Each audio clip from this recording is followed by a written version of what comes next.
So let's now go to verse 10. Someone want to read 10 through 15?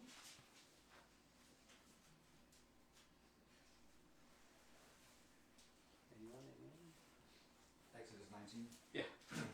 Then the Lord said to Moses, "Go to the people and consecrate them today and tomorrow, and let them wash their clothes, and let them be ready for the third day. For on the third day the Lord will come down upon Mount Sinai in the sight of all the people." Go to verse 13. Keep on going. Yeah, through 15. 15. You shall set bounds for the people all around, saying, "Take heed to yourselves that you do not go up to the mountain or touch its base. Whoever touches the mountain shall surely be put to death. Not a hand shall touch him, but he shall surely be stoned or shot with an arrow. Whether man or beast, he shall not live. And when the trumpet sounds long, they shall come near the mountain." So Moses went down from the mountain to the people and sanctified the people, and they washed their clothes. And he said to the people, "Be ready for the third day. Do not come near your wives." At the end. Yeah, let me stop there. NIV says abstain from sexual relations. Okay, so essentially God is now kind of beginning to set up like a way to approach him. Like God is not unapproachable; He's very approachable. He wants us to come to Him, but there's a big problem. Like He's very holy, and we're very unholy, and so it's like, okay, so there's got to be a process through which we are going to approach God. And He's beginning to kind of work this out, and it gets worked out more near the end of Exodus when He's talking about the tabernacle, and He gets into Leviticus. There's a lot more specifics on like how to do this. All these ceremonial cleansing kind of type things that are going on, Jesus has now just kind of wiped away because He is the ultimate, does the ultimate cleansing. And so, when He says, like, I come not to get rid of the law, but to fulfill it, He's like saying, I'm not getting rid of the moral law. In fact, Jesus actually said, okay, you heard it said this, now do this. He can kind of ramps it up. But it's the other two kinds of law, the ceremonial law and the national law, that He does away with. But I think there's still some things to kind of learn with, like, how we can approach God. Because like I said, like last week, maybe, when we were talking about, like, there's three parts of salvation. There's the justification, the sanctification, and glorification, right? We play a role in that sanctification kind of part, right? We just kind of open up to Him. And so I think it's interesting. So I think it's really interesting in verse 15 how He says, like, abstain from sex. He's not saying that sex is immoral. He's saying that it's a ceremonial cleansing thing. So if you go to Leviticus 15, okay, in that chapter, Moses is addressing, or God is addressing, ways to, that chapter in particular is addressing discharge. So there's two types of discharge. There's natural discharge, and there's unnatural or diseased discharge. And so you handle both of them differently, Leviticus. If you don't think the Bible's interesting, there's some really kind of fascinating stuff. So obviously, the natural discharge would include sexual. So whether it be semen or woman's menstrual cycle, that was handled by just a washing and a time period, usually a day. And then you're considered clean after that. If it was unnatural or diseased, it would require washing, but it also require sacrifice and a much, usually longer period of time before you're clean. Priests back then were almost like doctors. And so this cleansing was not only a way to kind of approach God, but it was also kind of a way to prevent the the spread of disease. So there's a practical side to it, like, as well. And so when in verse 15 when they abstain from sex, it's kind of like, again, God's not saying this is immoral. It's just saying, hey, there's a ceremonial cleansing things, like, hey, we don't have time to go through this, and plus he hadn't even gotten to that part yet. We haven't even hit Leviticus yet. And so he's kind of introducing this idea right here, kind of points to the future, that there is going to be, it's kind of like, what's the word?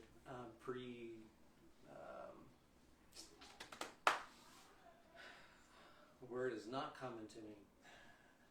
But anyway, you get the idea, right? So something bigger, something more information is coming. Yeah. Thank you. Thank you.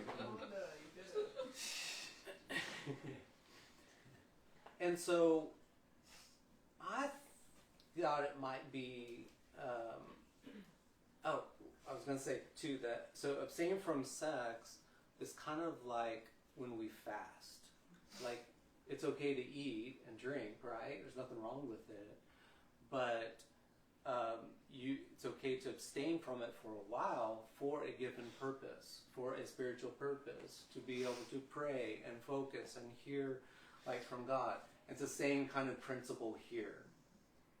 That was what the intention was. And honestly, sex is like a fire, right? That there, as long as as long as you operate it with, or contains like within boundaries of marriage, then otherwise it can become a fire that's like a forest fire, that can be extremely destructive. So it can be powerful and useful and beneficial, even needed, much like a fire is used to cook and for warmth, to make tools, all kinds of things, right? So sex too, as long as it's kept within its boundaries, is very beneficial and helpful and powerful. Now, the world and God, I think, have two different views on the purpose of sex, however. If you will indulge me for a moment, let's get a little uncomfortable and talk about this, because I don't think this stuff is talked about much, like in the pulpit. Churches don't talk about this, maybe because it's a little awkward to talk about, but I think it's super important. So I do marriage counseling and premarital counseling a lot, and so I deal with this subject like all the time and talk about this stuff. And so one thing that kind of got me, I think it's important for us to realize, again, within the boundary, sex within the boundary of marriage, between a man and a woman, by the way. You got to make that clear nowadays, right? So what kind of got me on this journey was reading when Jesus said, if you get divorced, don't remarry, because if you remarry, you'll be committing adultery. Really? That's kind of weird. Why? Why is that? You might have an answer before I get into what I discovered? Because you've already made a promise. Okay. You broke the covenant. You broke the covenant. Oh, okay, so covenant's part of it, yeah. Absolutely. Or the covenant was broken. Yeah. Yes. That happened too. So it's more than just a promise, because you can make a promise in a business deal and it's a contract. It's like, as long as you do what you're supposed to do, I'm going to do what I do.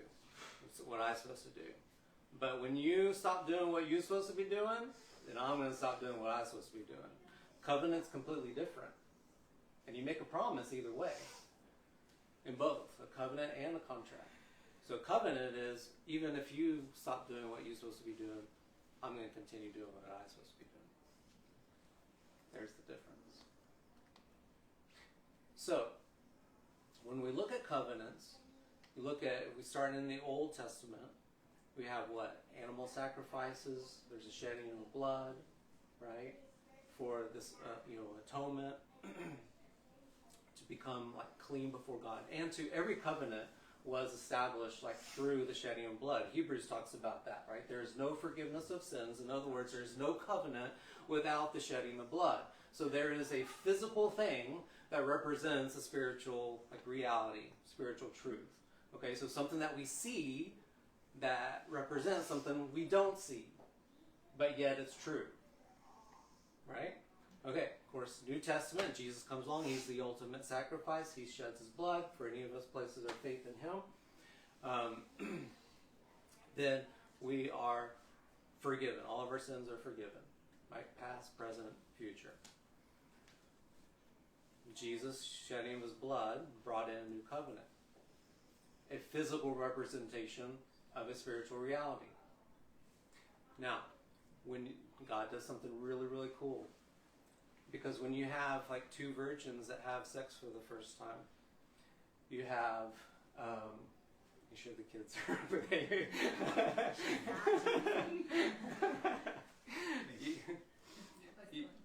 So when you have two virgins come together, you have the hymen breaking and there's a shedding of blood.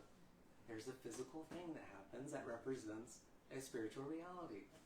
Isn't that so cool?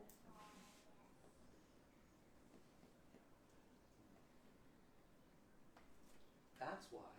And so therefore, if that's true, if that's when the covenant, a covenantal relationship begins, then I would go as far to say that God considers you married when you have sex, not when you go through the wedding ceremony.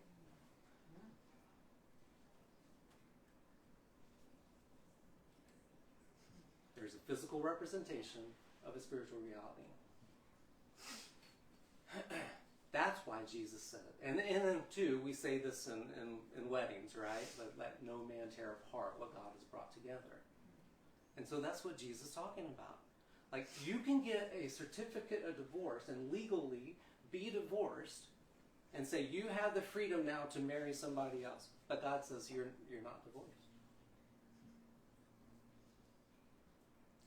Now, we also have to hold in truth all of Scripture and saying that God is a redemptive God. And that God can restore and redeem your sexuality, as well as divorce or past relationships. If you had multiple sex partners, God can redeem and restore all that, I believe. Again, if we interpret the Bible as a whole, God is a very redemptive, restorative God. But when we approach, when the world says like sex is all about pleasure and delight,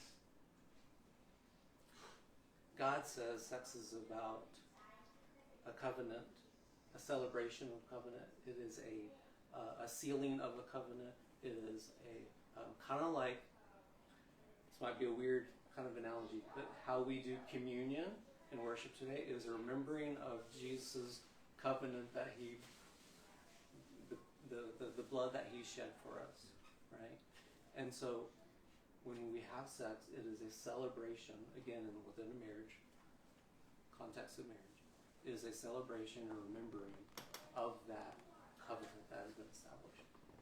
And I think it keeps, you look at like the physical thing that goes on where there's oxytocin chemicals that are introduced into the system when you have, which is kind of the love hormone, right? That binds you together, like emotionally. This is why when you have sex before marriage, it's really dangerous, because you're bound emotionally, yet without having like the other stuff that kind of comes with it, or should come before it. It's putting the cart before the horse. And so the goal for sex is intimacy. Yes, it's pleasurable, but it's intimacy. And so I think it's so important that we like approach sex that way. And that we tell others about it, because if people knew that, maybe they would, I don't know, maybe they would think a little differently and approach it a little bit differently. and it can get distorted even in marriage. And I think this is an area that we were singing a while ago about breakthrough. This is an area where our nation, people, need a breakthrough.